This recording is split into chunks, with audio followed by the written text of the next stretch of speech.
Bonjour à tous et bienvenue au 5 Square Renaissance où je viens vers vous pour vous faire en fait un petit bilan de la retraite spirituelle 2018, fin d'année 2018, donc de décembre là, qui vient de s'achever. Je dirais il y a 2 jours, hein. Donc voilà, je voulais attendre d'avoir moi-même un peu cheminé après la retraite pour vous faire un petit retour. Une retraite qui a été absolument profitable et absolument exquise pour toutes les personnes qui ont pu être présentes à cette retraite. Vraiment un moment pour faire le point. Alors c'est intéressant en fait de faire ce genre de retraite en fin d'année. Donc là, l'intitulé de la retraite finalement, hein, c'était, et le but, la vocation de la retraite, c'était de pouvoir se retrouver avec soi pour faire un point sur 2018 dans divers domaines en fait, puisque chaque jour on explorait un domaine en particulier. Donc le lundi, on a exploré les ancêtres, notre relation à nos polarités féminines et masculines, donc aussi à nos forces d'action et à nos forces d'introspection pour équilibrer en fait le tout, parce que si on est trop dans l'action, bah, quelque part, on n'est pas vraiment harmonieux. Et puis si on est trop dans l'introspection, on n'est pas non plus harmonieux, parce que s'introspecter c'est bien, agir c'est bien aussi. Et agir c'est bien, mais s'introspecter c'est bien aussi. Et puis s'introspecter permet d'avoir une action plus efficace aussi, ou permet de cibler une action. Donc les deux forces sont absolument complémentaires et indissociables et importantes à harmoniser en fait quelque part. Ensuite, voilà, le mardi, on a exploré les colères, ce que j'appelle les énergies rouges en nous, les émotions rouges, c'est-à-dire la rancune, les guerres intérieures, les conflits internes en fait, hein. Et puis ensuite, le mercredi, on a exploré la communication, mieux communiquer avec soi, mieux communiquer avec l'autre, mieux communiquer avec le collectif, le message que l'on veut porter dans le monde, puisque mercredi, c'est le jour de Mercure, et Mercure, c'est le messager. Donc le message que j'ai envie de porter dans le monde, quelle voix j'ai envie de faire entendre, enfin de faire entendre, pas pour écraser tout le monde, mais quel point de vue j'ai envie enfin c'est pas quel point de vue d'ailleurs en fait, non c'est quel message j'ai envie de porter dans le monde. Est-ce que c'est un message de paix, est-ce que c'est un message d'amour, est-ce que c'est un message de légèreté, est-ce que c'est un message humoristique, voilà. Ensuite le jeudi, eh bien on était avec le pouvoir, mais le pouvoir, son pouvoir personnel, hein, pareil, pas le pouvoir pour écraser tout le monde, parce qu'il y a toujours les deux versants du pouvoir, hein, bien entendu. Et puis, bah, c'était aussi la journée pour réfléchir au travail, comment on avait été en lien avec le travail en 2018, quel rapport on a eu au travail et comment on a envie de travailler en 2019. Est-ce qu'on a envie de travailler plus parce qu'on estime qu'on n'a pas assez travaillé? Est-ce qu'on a envie de travailler moins? Le travail, c'est aussi le travail sur soi. Il y a le travail extérieur qui nous permet de gagner notre vie. Et puis, il y a le travail intérieur qui nous permet d'être en vie, je dirais, et pas en survie, hein, voilà, et de se réveiller, de s'éveiller quelque part. Et puis voilà, et donc forcément, avec cette notion de travail et cette notion de puissance, de pouvoir à retrouver en soi, il y a forcément la notion d'argent.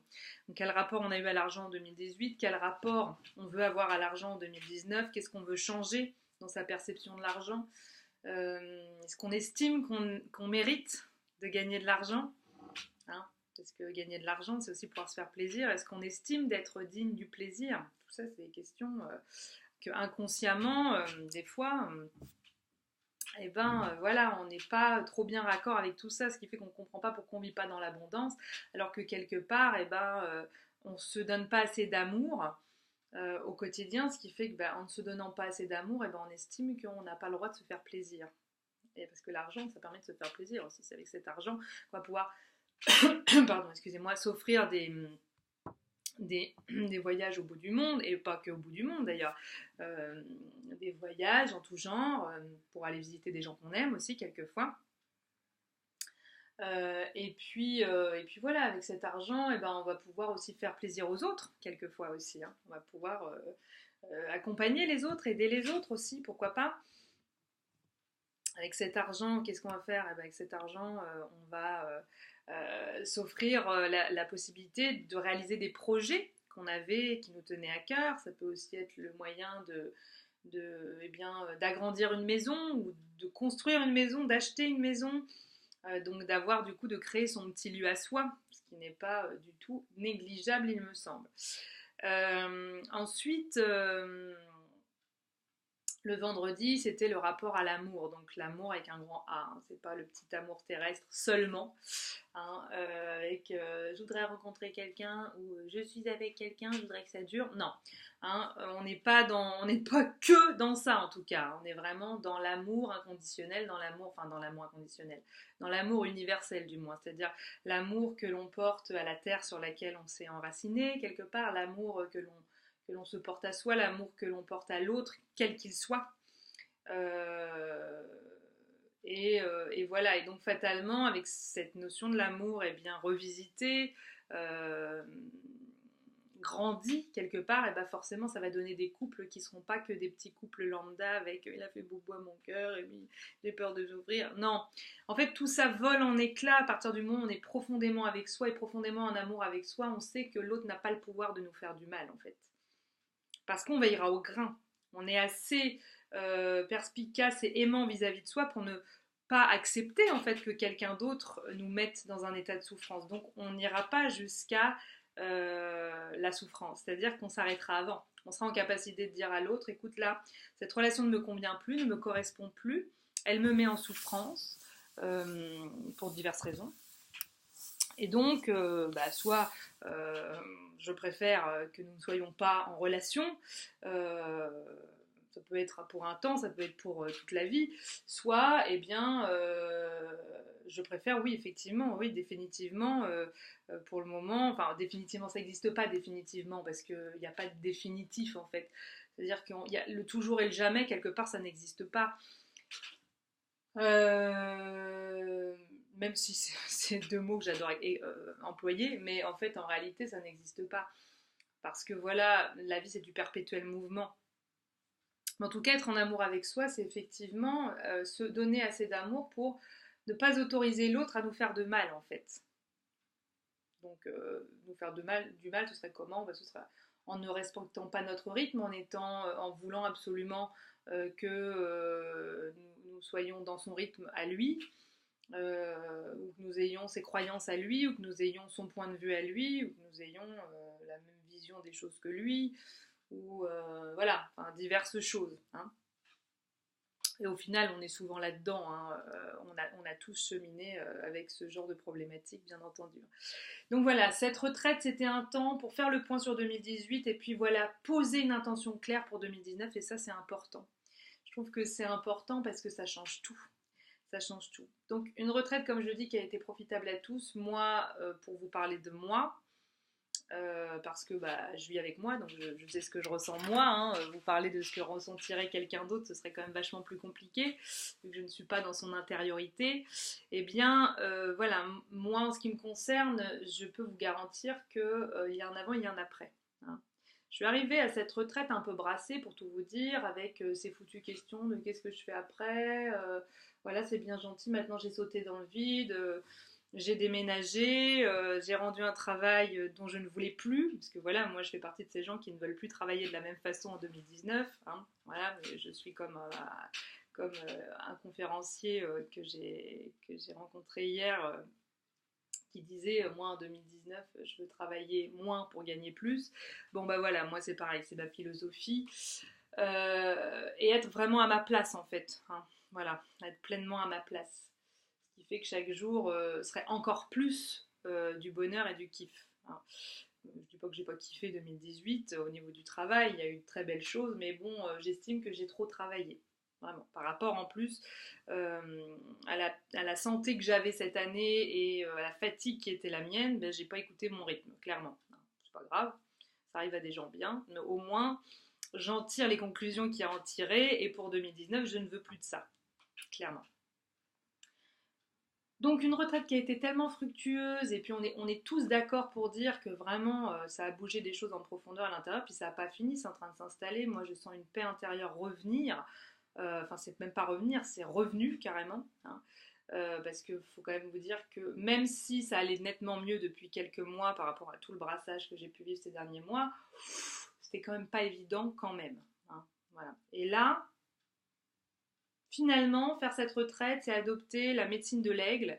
C'est-à-dire l'aigle, qu'est-ce qu'il fait? Il vole très haut. Alors ils volent très haut, non pas pour dominer les autres et pour dire je vous emmerde tous, moi je suis en haut et vous, vous êtes en bas. Non, c'est pour dire, mais prends du recul, prends de la hauteur en fait. Regarde en hauteur tout ce qui s'est passé, tout ce qui pourrait se passer si tu étais plus détaché des choses. Et au final, eh ben, c'est installer une plus grande paix en soi en fait. Donc voilà, en 2019, il peut bien se passer tout ce qui pourra se passer, que ce soit au niveau collectif, donc c'est-à-dire au niveau sociétal, mais aussi au niveau de mon individualité. J'ai foi en fait. Là, je ressors de cette retraite en vous disant j'ai foi. Quoi qu'il arrive, je sais que je serai à ma place et je sais que je serai entourée des bonnes personnes et que s'il y a des personnes qui doivent disparaître de mon entourage, quand bien même elles ont pu être proches, parce qu'il y a un nettoyage qui est en train de se faire à l'heure actuelle aussi, qui se fait tout seul en fait, que j'ai pas besoin voilà, euh, sur lequel j'ai pas besoin d'agir en fait, ça se fait comme ça. Ben ça se fera tout seul en fait, voilà. Et donc tout sera parfait. Tout sera parfait, les nouvelles collaborations, ben, c'est bien. Des collaborations qui reprendraient, ben, c'est bien aussi. Si ça reprenait pas, ben, ce serait bien aussi. Enfin, voilà, là j'ai une espèce de. Alors le détachement, c'est pas du désintérêt. Hein. Le détachement, c'est là où on était collé. Finalement, le nez au carreau, c'est se décoller du nez au carreau, prendre du recul et dire ah ouais, non mais attends, c'est pas exactement ce que je voyais quand j'avais le nez collé au carreau, vous voyez. Donc, quoi qu'il arrive, 2019 est une année que je veux être, enfin, que je veux. Ça fait un peu. Je veux.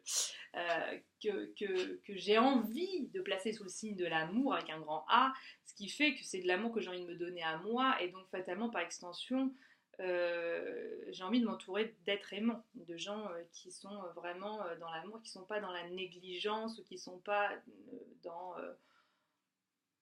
bah, tellement auto-centrés en fait, bah, qui sont pas dans l'écoute de vos profondeurs. Donc voilà, ça m'intéresse plus tellement, c'est plus tellement ma vérité, moi, d'être en lien avec ce type en fait de personnes. Et c'est ni bien ni mal, c'est ma vérité à moi. C'est ma vérité à moi, qui vous parlera peut-être ou qui vous parlera peut-être pas. Et c'est pas grave en fait. Voilà. En tout cas, du coup, cette retraite a tellement été fructueuse que, avec Elisabeth, nous avons, qui donc a co-animé le stage avec moi, en écriture intuitive, en fait, ce qui est très puissant aussi, eh bien, nous avons décidé de refaire une retraite du 18 au 22 février 2019 au même endroit, Congrégation du Sacré-Cœur. Donc effectivement, c'est un endroit religieux, catholique, sauf que cette retraite spirituelle n'a rien à voir. Vous pouvez très bien être complètement athée, être bouddhiste, être hindouiste, être animiste, être tout ce que vous voulez, déiste. Bon, on s'en fout pas mal en fait. Voilà, moi je crois qu'il faut se détacher de toutes ces étiquettes aussi, parce que j'entendais hier quelqu'un qui me disait oh, tu fais des retraites, mais dans des couvents, oh, du catho. Oui, bah bon, bah c'est bien, si ça parle pas à certains, c'est pas grave. Mais sauf que en fait, personne ne vous oblige à être catholique pour venir faire cette retraite spirituelle. On ne va pas aller prier. Hein. Vous pourrez faire vos propres prières si vous avez envie, et faire une prière, c'est pas nécessairement religieux.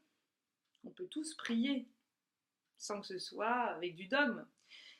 Et puis si vous êtes très catholique, fervent catholique, bah, c'est bien aussi parce que vous aurez l'occasion, si vous avez envie, bah, d'aller aux offices religieux, les laudes le matin, les vêpres le soir et la messe à midi, si le cœur vous en dit, et puis si le cœur vous en dit pas, bah, c'est très bien aussi. Voilà, ce sont des retraites où en fait on travaille tous ensemble le matin, avec des méditations guidées, avec des cercles de parole, avec de l'écriture intuitive. Et l'après-midi, en fait, c'est libre, c'est tranquille, c'est chacun voilà, se nourrit comme il a envie de se nourrir. Et le soir, on se retrouve à 17h30 pour un temps de parole. Donc c'est une retraite où vous êtes semi-laissé en liberté et à la fois semi-accompagné. Donc c'est quand même vachement agréable pour les gens qui veulent faire des retraites spirituelles mais qui ne se sentent pas totalement prêts encore à faire une retraite dans le silence total, en fait, enfin dans le silence total. Si tant est qu'on soit obligé de faire des silences des retraites dans un silence total. Mais en tout cas, là, vous êtes accompagné, donc ça a quand même du charme. Et les sœurs qui s'occupent de ce couvent sont absolument merveilleuses, enchanteresses, d'une grande douceur, d'une grande bonté, d'une grande gentillesse. Et elles sont dotées de beaucoup d'humour. Donc ceux qui pensent que les bonnes sœurs sont tristes à pleurer, et ne sont vraiment, voilà, sont des vieux biscuits séchés, et ben là, c'est pas le cas du tout. Donc, je vous embrasse très fort et je vous dis à très bientôt.